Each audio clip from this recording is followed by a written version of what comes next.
Yo suelo estar acostumbrado, habituado a labores de coordinación y a labores, como bien sabe Antonio, muchas veces de estar como moderato en la mesa redonda, y hoy pues me ha correspondido el turno a hablar de algo similar a lo que el compañero Juan ha mencionado hablando del método Acenasí. Hace algunos años, ya bastantes, un gran amigo de nuestro querido Pepe Maestre me daba clase en aquel antiguo COU, y yo me puse a leer un examen de Virgilio que tenía 5 versos y que entendía perfectamente el latín, no por soberbia, sino porque en ese momento me vino la inspiración, dije, qué bonito, lo voy a plasmar. Y ese profesor, al que yo quiero muchísimo, me dijo, no, es que tienes que medir y analizar. Yo le dije, si ya lo entiendo, ¿para qué quiero pasar por esto? Él me dijo que era absolutamente imprescindible, que era necesario y que además puntuaba. Creo que desde aquel día me propuse la firme tarea de acabar con todo aquello, desde la base, y reventarlo, porque era absurdo que, como bien comentaba Antonio, yo fuera a la escuela de idiomas y en la escuela de idiomas en inglés me cuenten que tengo que tener un lector, porque tengo que aprender perfectamente a aprender inglés con un inglés lógico, que tengo que tener un lector de italiano, como he tenido durante 2 años, y que ese lector de italiano no me suelte ni una sola palabra en español, no me dice en ningún momento que analice, que utilice métodos gramaticales, y después de eso me han examinado. Todavía no sé una palabra de gramática italiana, lo aseguro. Es decir, que la gramática ni siquiera aparece hoy en día en los libros que yo utilizo en la escuela de idiomas. En conclusión, después de estar dándole 500.000 vueltas a la historia durante todos los años de mi carrera, que no solo fueron a peor, sino que me produjeron el nefasto resultado de creer que solo se podía enseñar de esa manera, llego a la conclusión de que hay unos señores que hace 4 siglos son los que me tienen que enseñar a mí a dar latín. Esas son las nuevas tecnologías. Esos señores, entre otros, se llama Angelo Poliziano, que era el preceptor de los Medici, y que cuando quería enseñarle al hijo de los Medici a explicar en latín algo, todavía no se ha encontrado una sola palabra de gramática en la obra de Poliziano, le decía, oye, ¿cómo te gustaba el caballo ese del que me hablaste? ¿Cómo era? ¿De qué color? Ah, ¿utiliza genitivo o utiliza ablativo? Así era como estaba dando clase privada Angelo Poliziano, hace ya nada más y nada menos que 4 o 5 siglos. En cuanto a Erasmo, la cosa estaba clara. Hemos llegado al final a un punto donde los humanistas eran los que nos tenían que enseñar a nosotros a dar latín y griego. ¿Qué pasó en España? Esa es la gran pregunta. España ocurrió que fuimos una avanzadilla de la estupidez que se cometió en Europa, de la que se ha retirado también gran parte de Europa. La formale Bildung, que era algo así como la educación formal. Más valen las formas que los contenidos. ¿El latín para qué tiene que servir? El latín tiene que servir para sufrir, para padecer, para, en resumidas cuentas, prepararnos para el padecimiento que podamos tener en actividades futuras. La disciplina germana llevada a su máximo exponente. Si tú ya has aprobado latín, hijo, puedes ser ingeniero, puedes ser arquitecto, estudiar matemáticas o lo que quieras, porque por lo que has pasado no va a volver a pasar.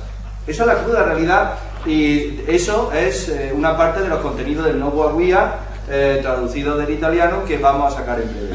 Lo dice muy claro Luigi Miralles en ese sentido, y por cierto tenemos ya la introducción colgada para aquellos que Antonio creo que se colgó en su momento, no sé si sí. Está en el script, está en el blog y en la wiki. Bien. Justo al empezar la wiki hay un apartado a la izquierda donde vienen todas las secciones, y ahí en enlaces Sí.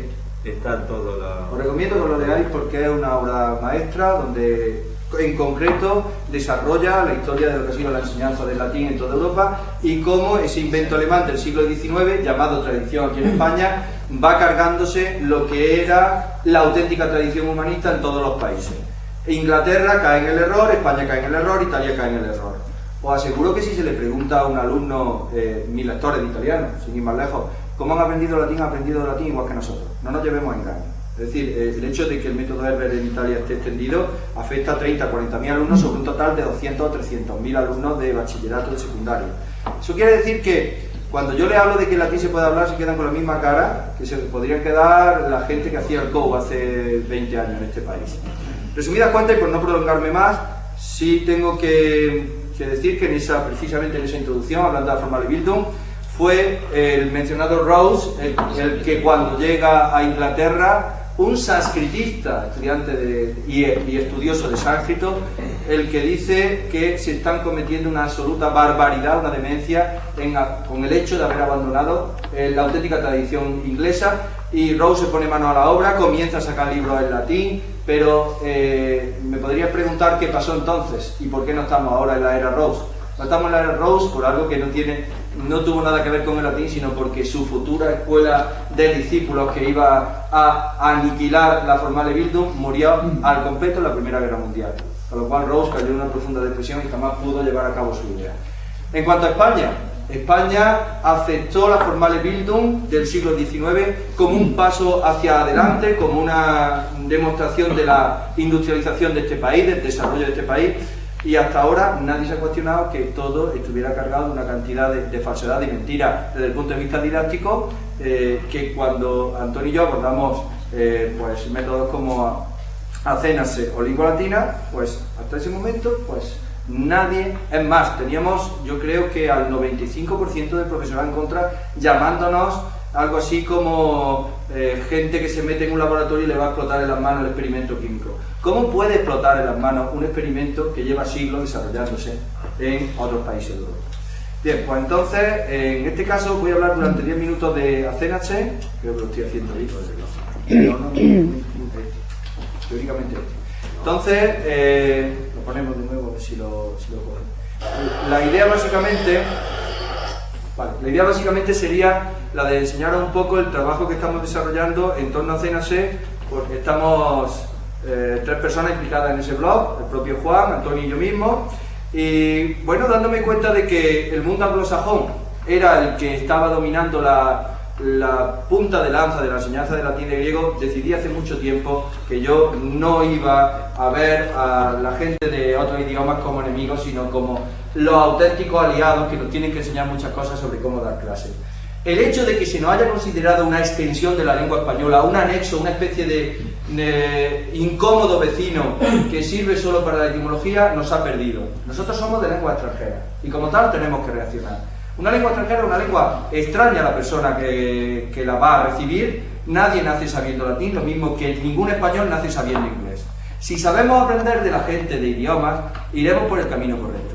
Entonces, hace algún tiempo, en mi centro se creó un proyecto de innovación educativa, que en su momento fue dotado con dinero por parte de la Junta de Andalucía, y hicimos algo que todavía no se ha colgado y que Antonio, a la vuelta de Málaga precisamente, me ha dado tanto la matraca que no tenía más remedio que ir colgando cuando para mí era un material propio de clase.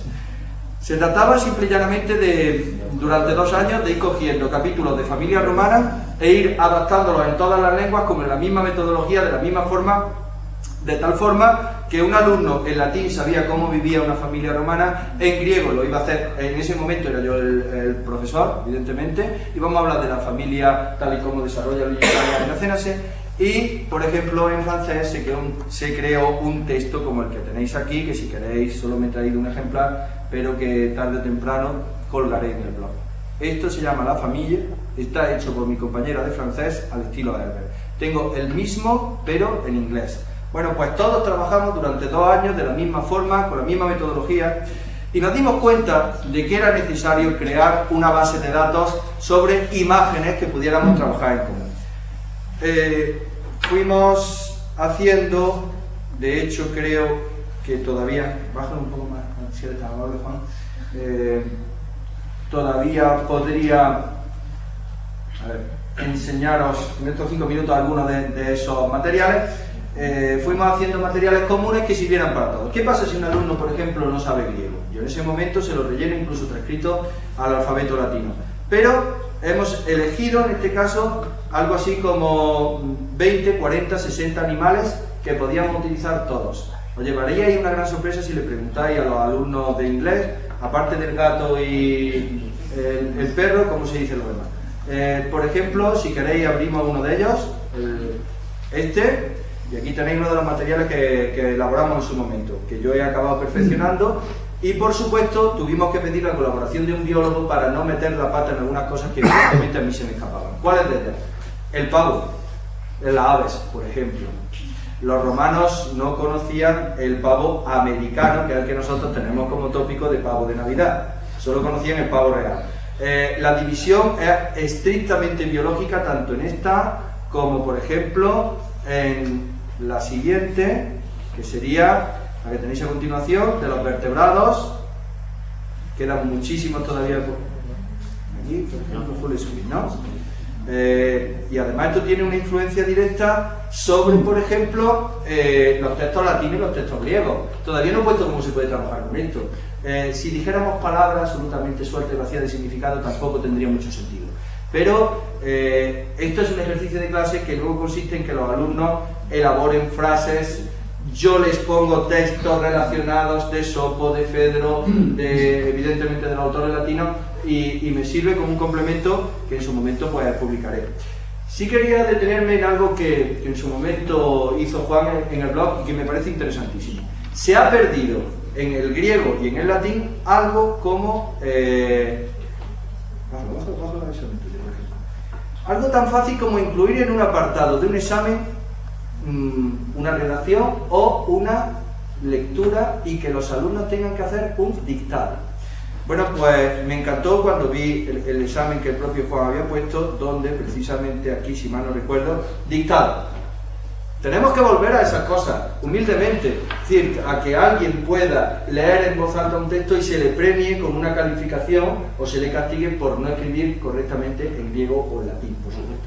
Bien, son algunas de las cosas que podéis ver en el blog. Y finalmente, ya por no prolongar más la cosa del tiempo, porque debe haber un espacio para el debate, sí os quiero comentar, el último que hemos publicado es este. Si vierais la cantidad de cuestiones culturales que se pueden sacar detrás de esto, verdaderamente lo estaríamos haciendo a diario. Yo he oído cosas que los romanos hacían con las moscas, por ejemplo, que es como para cambiar totalmente la idea que se tiene de la civilización romana. Cómo eran capaces, por ejemplo, de coger la tela de araña y untársela para quitarse los orzuelos. Cómo eran capaces de comerse la sangre de la araña, restregarse 21 moscas para quitarse la calvicie, tenían que ser 21 y no 22 por temas de superstición. En fin, y cosas por el estilo. Entonces, este material, por ejemplo, en griego, no lo había encontrado en ningún sitio en este país. En el sentido de que no había un vocabulario por imágenes, y yo cuando iba a recoger a mi hijo al cole, que estaba en ese momento en infantil, yo veía como la propia señora de su clase humildemente había puesto pizarra, pared, cuando ellos no sabían escribir su propia lengua. Vamos a volver a la humildad de hacer este tipo de cosas y conectar la imagen con términos griegos, si no, desgraciadamente se convertirán en términos, como están hoy en día, propios de una élite, que son los que editan los libros, que leemos unos cuantos, pero evidentemente esto debe ser material propio del alumnado de secundaria y de bachillerato. Bien, pues muchas gracias, y si tenéis alguna cuestión o pregunta. Mira, espera un momentito.